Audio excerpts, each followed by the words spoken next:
YouTube, Siciliano en su taller. Despacio con los nombres. Yo vi todo. Estaba por pasar los coches que se accidentaron.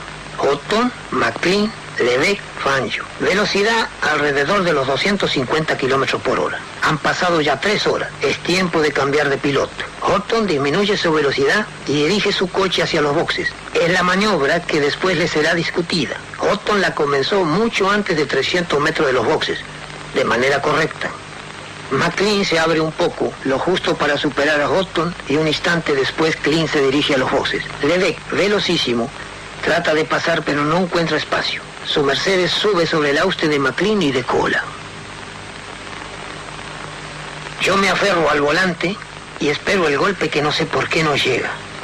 Mi Mercedes pasa por un pelo acariciando el Austin, que atravesado rasga con su chapa el asfalto de la pista. Detrás mío dejo el infierno.